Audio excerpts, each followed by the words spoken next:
Suudi Arabistan'da yaşayan Uygurlar pasaportlarının yenilenmemesi nedeniyle Çin'e geri gönderilme korkusu yaşıyor. Suudi Arabistan'daki Çin elçilikleri yaklaşık 2 yıl önce Müslüman Uygurlar için pasaport yenilemeyi bıraktı. Bunun Uygur diasporasını ülkeye dönmeye zorlamak için birçok ülkede uygulanan bir yöntem olduğu düşünülüyor. Pasaport süreleri dolan ya da dolmaya yakın olan Suudi Arabistan'daki Uygur aileler 1 milyondan fazla Uygur'un gözaltı kamplarında tutulduğu düşünülen Çin'e dönmekten endişe duyduklarını söylüyor. Uygurların haklarını savunan aktivistler Çinli yetkililerin Suudi Arabistan'ın da içinde bulunduğu 26 hassas ülkeyle bağlantıları olan Uygurları aşırılıkçı düşünceye eğilimli oldukları gerekçesiyle hedef aldığını belirtiyor. Suudi Arabistan'daki Uygur aileler ise aşırılık yanlısı bağlantıları olduğu iddialarını reddediyor.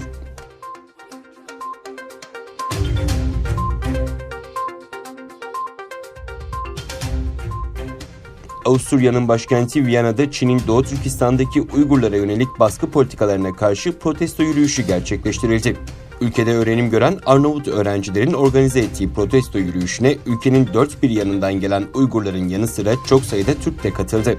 Etkinlikte yapılan basın açıklamasında Çin'in Doğu Türkistan'daki politikaları özellikle 3 milyondan fazla Uygur ve diğer Türkleri toplama kamplarında tutması eleştirildi. Çin hükümeti ve dünya kamuoyu Uygurlara karşı benzeri görülmemiş soykırımı durdurmaya çağrıldı.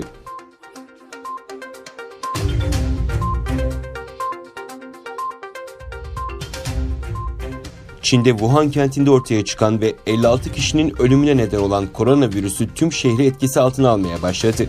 Çin'in başkenti Pekin'de diğer şehirler gibi karantinaya alındı.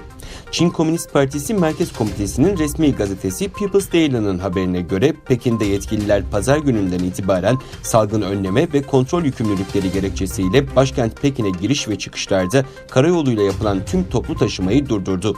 Öte yandan Çin Ulusal Sağlık Komisyonu ülkede görülen yeni koronavirüsünün güçlendiği ve salgının devam edeceği uyarısında bulundu. Çin Ulusal Sağlık Komisyonu Başkanı Ma Shuai ise virüsün kuluçka süresinin 1 ila 14 gün arasında olduğunu ancak bu süreçte de virüsün bulaşıcı olduğunu belirtti. Ayrıca Kazakistan yeni tip koronavirüsü salgını nedeniyle Çin sınırındaki Horgoz Serbest Ekonomik Bölgesi Kazakistan kısmının faaliyetini durdurma kararı aldı.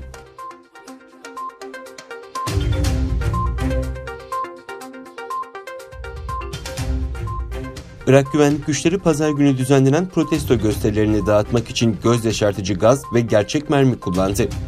Güvenlik güçleri ülke genelinde göstericilerin kamplarını dağıtmaya çalıştı. Göstericilerin taşlarla ve molotof kokteyliyle karşılık vermesinin ardından havaya ateş açıldı. Başkentte en az 14, Nasiriye kentinde ise en az 17 kişi yaralandı. Göstericiler yolsuzlukla suçladıkları yöneticilerin iktidarı terk etmesini ve başta İran olmak üzere ülkeye yabancı müdahalenin sona ermesini istiyor. 2003'te Saddam Hüseyin'in devrilmesi ve Irak'ın ABD tarafından işgal edilmesinden bu yana ülkede devlet kadroları Şiilerin egemenliğinde. Şii din adamı Mukteda el-Sadr pazar günü için Bağdat'taki ABD Büyükelçiliği önünde ve diğer kentlerde gösteri çağrısı yapmıştı. Ancak daha sonra iç kargaşadan kaçınma nedeniyle bu gösteriler iptal edildi.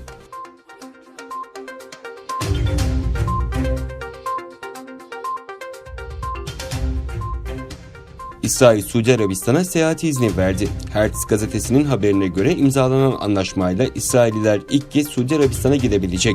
Suudi Arabistan'a seyahat izni İsrail'in kurulduğu günden bu yana ilk kez gerçekleşiyor. İçişleri Bakanı Arya Deri konuyla ilgili açıklamalarda bulundu. Deri tarihte ilk kez olan izni pazar günü imzaladım dedi.